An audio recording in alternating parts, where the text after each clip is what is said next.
Um,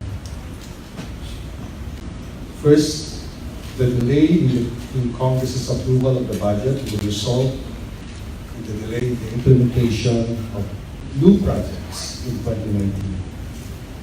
No new projects can start until the 2019 General Appropriations Act is passed, signed into law, and has become effective. Because there's a time delay, right? There's a 15-day delay after the signature of the President.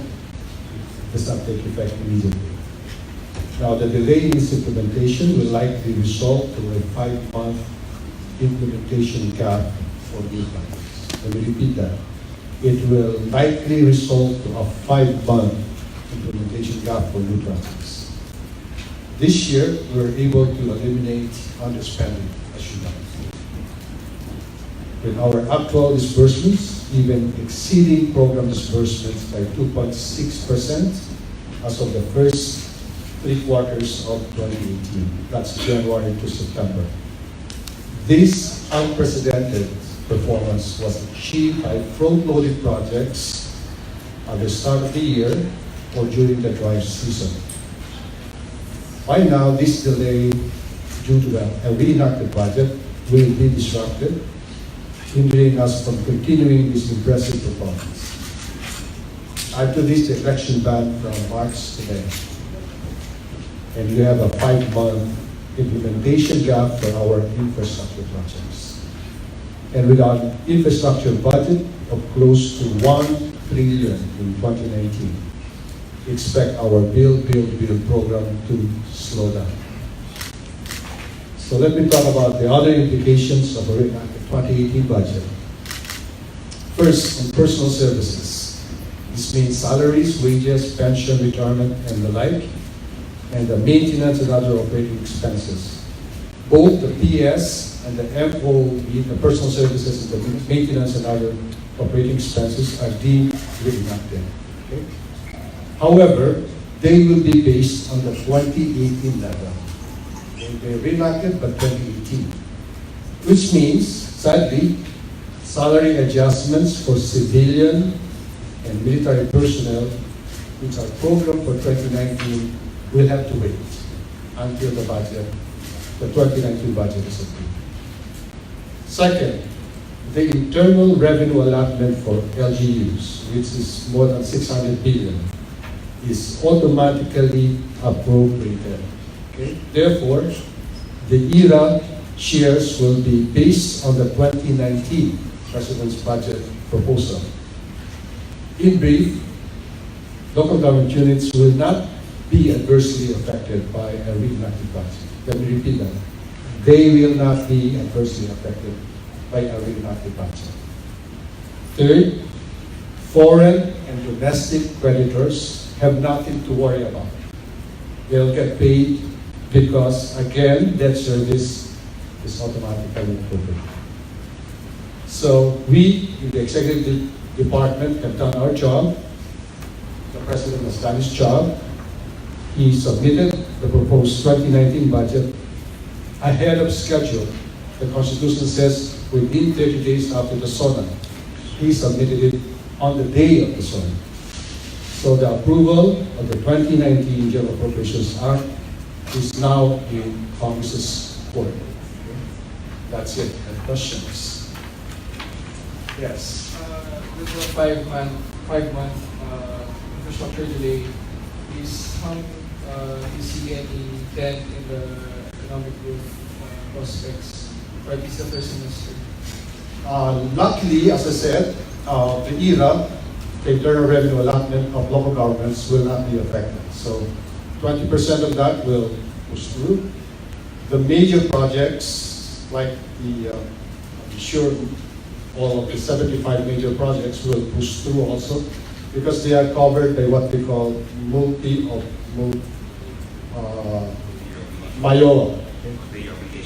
Multi-year obligational authority, MIOA. Okay?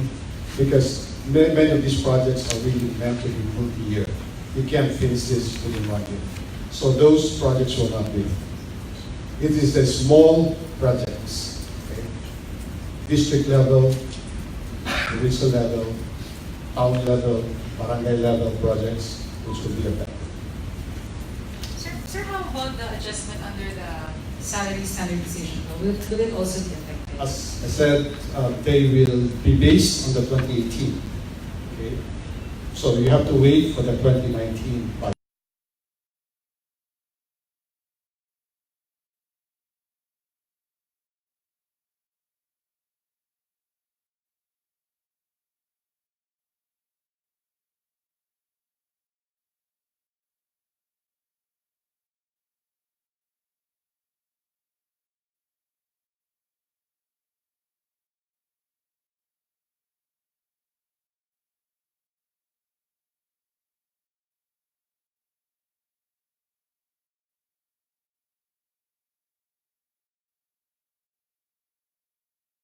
Sinasabi yata ng Senate, possible na February 2019 pa nila na-sign itong budget. Your comments? Correct. I think that's why I'm making this announcement, because I saw the proposed schedule. I think they will approve it sometime in February. You know, after approval, it will have to go to printing, and then once it's signed by both houses of Congress, it goes to the president. Okay. Now, it does not necessarily become a law right away. The president will assign it upon receiving. Let's say he received it on Thursday, he won't sign it on Friday. We have to go through the submission, the enrolled copy of the bill, and we will go through it with a fine-tooth comb, okay, line by line. We compare the enrolled copy of the bill with our proposed, the president's budget, line by line, okay? And we'll have to review it, see whether there is some items there which can be vetoed by the president, line item veto. So it's not automatic. So that, to me, that process will take about a week if we don't sleep, or 2 weeks. So then after that we sign, and then it does not become a law right away. There's a 15-day wait to become effective. So this is the timeline. So I estimate that this will probably be signed following the schedule sometime maybe mid-March. Okay? That's why I'm talking about 1 quarter delay. Assuming they meet their own deadline. Okay? Assuming they meet their own deadline. Yes. Sir, since you've seen the schedule of the Senate, do you think you can squeeze it into 1 month, the remaining 3 days before you? I think, you know, that under the Constitution, the role of the Senate is to propose amendments to a bill prepared by the House. Under the Constitution, only the House can prepare a bill called General Appropriations Bill, which is based on the submission of the President. The President submits what is called a budget of expenditures and sources of financing, or BESF. Now, on that basis, they will prepare a bill, prepare and approve a bill, which they will then transmit to the Senate. Under the Constitution, the role of the Senate is to propose amendments or to concur. They can just say, okay, this is fine, approve. Sure, they can do that. Okay. So it could be Monday, or it could be targeted for maybe a month or 2 months. So it's up to them. Which means they can do that, and they can not extend it to February. Like, it's entirely possible, yes. It's possible that they will change their mind and maybe approve it before Christmas. Maybe it's their Christmas gift to the Filipino people. But then that means we won't sleep, the DBM people. After receiving it, we'll go to the press, and then, we will do our review, and then go to the press right away. And it's been done before. I remember when we signed it on Rizal Day. Okay? Rizal Day, December 30th. Right? So while everybody's enjoying their Christmas party, we're in the press, looking at the supervising the printing of the bill.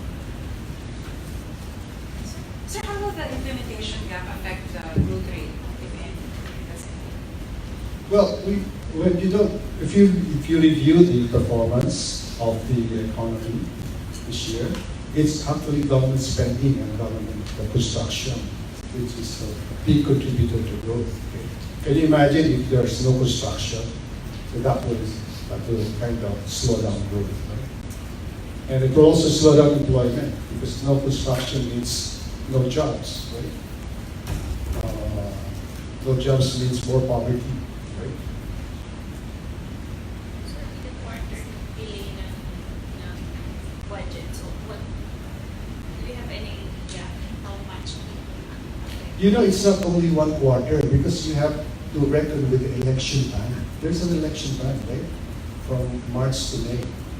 So if the budget is passed in March, that's right smack in the election time. So we cannot, the agencies cannot contract out. If the rule is if the project has already been bid out and awarded, then that's no longer covered by the ban. Okay, that's the rule. But if you still have to go out there and publish and say for bidding, it's not allowed under the election, under the election rules. Yes.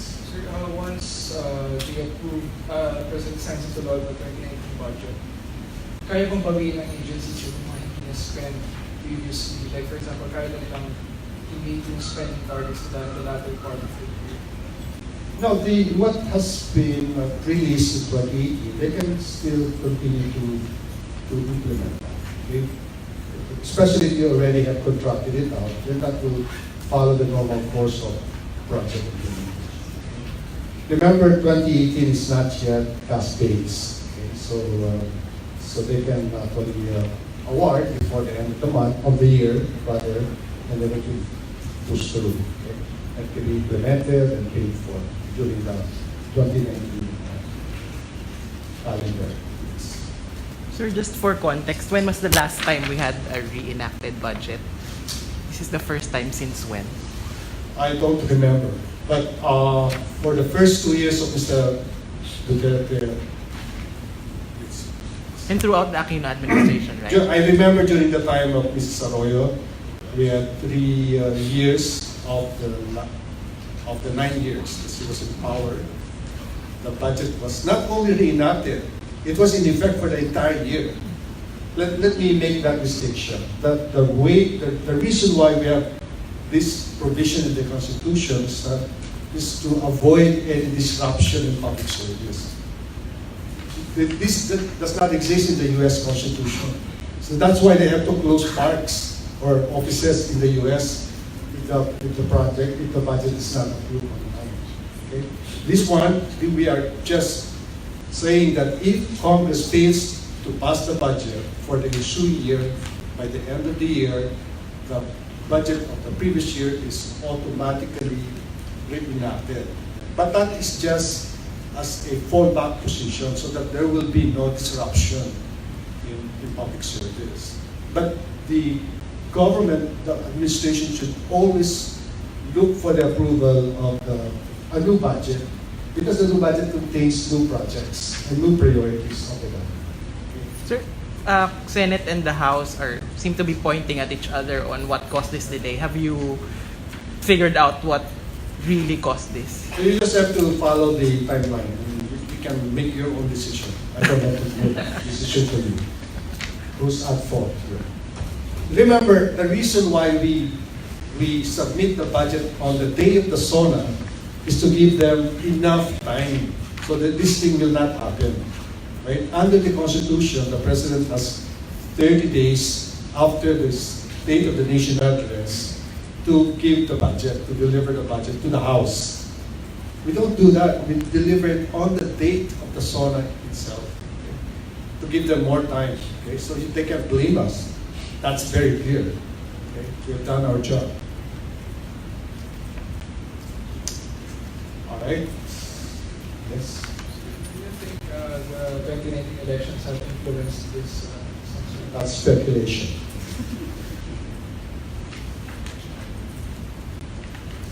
Sir, you mentioned na small projects lang yung maapektuhan. What kind of projects are these? Are these road projects, mga pang-asfalto?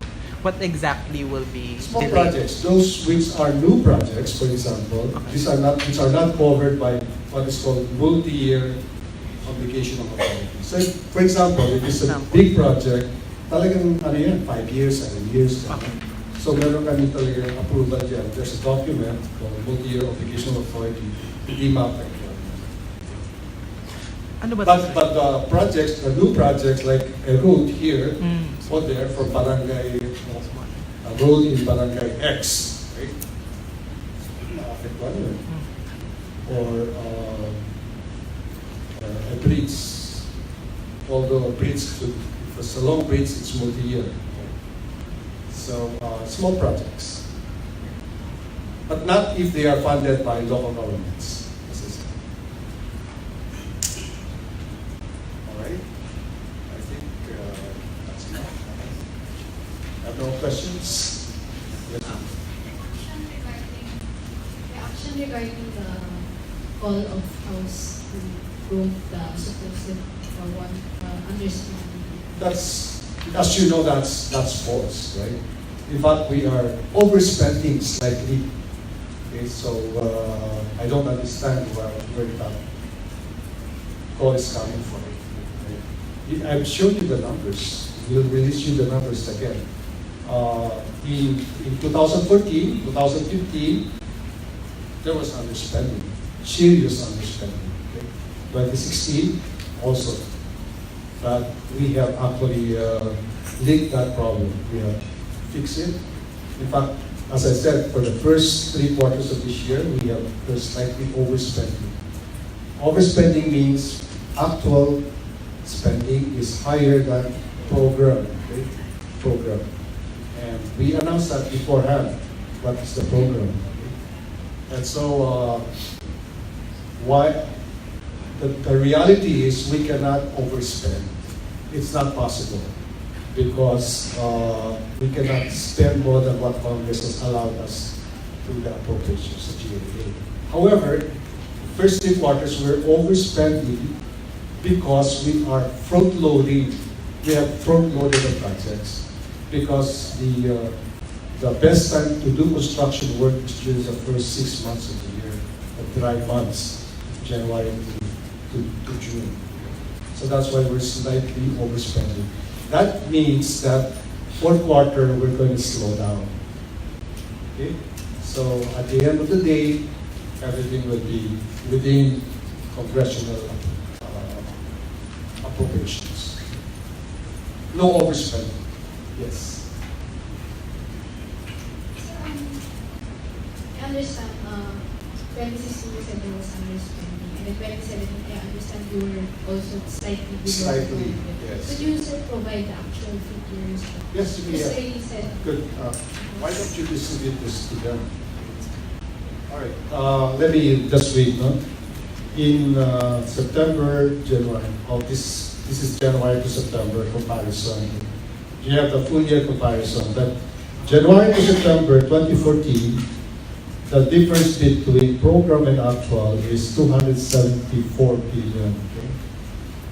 From January to September 2015, again, the difference between actual and program is another 276 billion.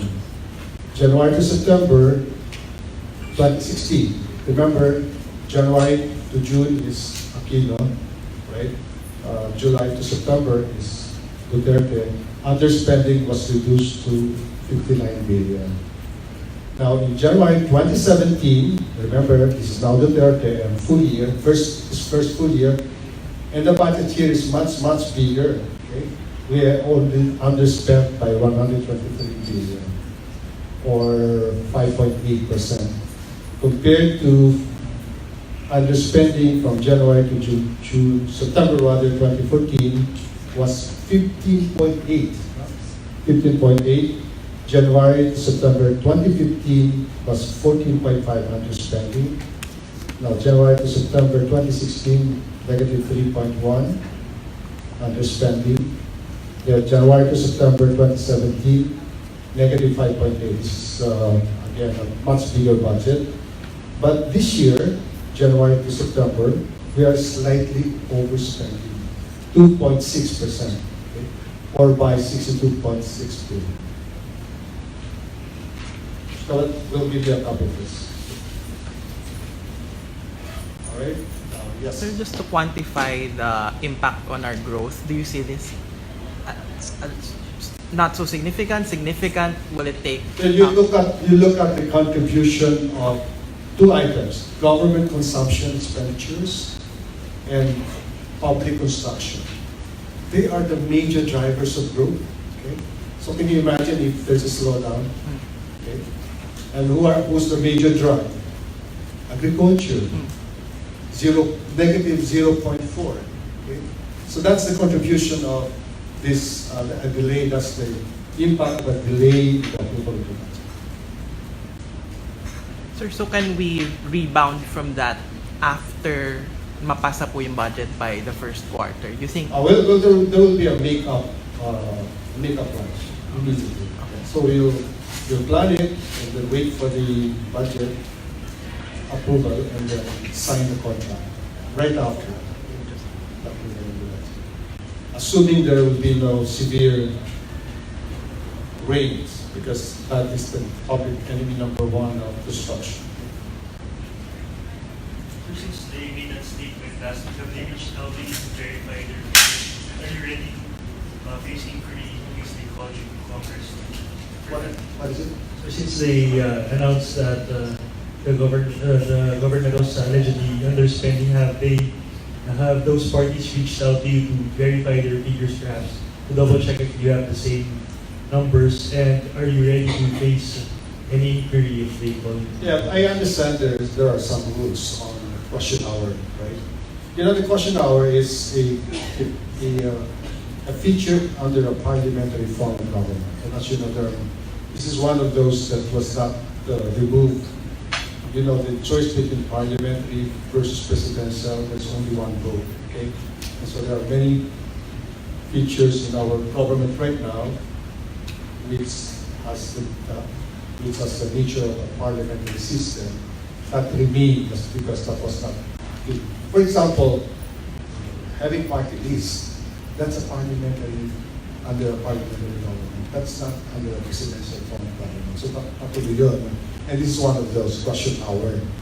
But you know, if they ask me, first of all, I have to ask the permission of the president. That's the okay. And I cannot give out information that would involve the national security, etc., etc. But otherwise, I'll be willing to answer questions. All right? Yes, fine. Secretary, I was out, so I'm not sure if this was asked already, but regarding the possibility of the hike in fuel excise taxes under Trade Package 1A being pushing through as scheduled, what have you heard about that, Secretary? There will be a DBCC meeting on Friday, and we will tackle that precisely. Okay? Because now it would appear that the price of oil in the world market has gone down below 60. Right? So we'll discuss it and we'll make the announcements This Friday, sir. this Friday. Working on a holiday. Is that Thursday, sir. Friday? You want to be Thursday. Thursday, ba? Thursday. So, I don't mind working on a holiday. maapektuhan din kami kasi, sir. We work actually we work 24/7. So I don't mind working on a holiday. But it's a Thursday. Thursday, but it's Friday on my calendar. I did not even check. Is it Friday or Thursday? Thursday, sir. Thursday night. Okay, Thursday. So you'll get the announcement on Friday if you work. All right? Yes. Chino Lagos already. Chino, sure. Senator Almeida, what caused the delay in the 2019 budget? Teach me. Don't know. Do you think the rumors that the Speaker wants a revamp of the economic team and the reports that the Speaker wants to be Speculation. do you think We don't know. I don't know. do you think that the speculation has some impact on the delayed budget for 2019? No, I think they just had a hard time, you know. Just had a hard time reconfiguring our budget. But this will be the first time after 9 years that we have Re-enacted budget. Budget. So, Yeah, but President Arroyo is used to the enacted budget. yeah. But You know, under her term, it's not only re-enacted, but it was enacted the whole year. That's not going to happen this year. We will insist on having a new budget, a new 2019 budget, because it's really not sound fiscal policy to have a re-enacted budget for one full year. It's as I said, the re-enacted budget provision in the Constitution is a fallback position, so that there will be no disruption in government services. But it should be the responsibility of every government to have a new budget every year. But you believe that this delay is not because of political. As I said, there's no point in speculating what's the use of budget. Thank you. All right? Okay, I think you have a claim to tax, right? So, all of you? All right, so Thank you, thank you very sir. much. We're here in a very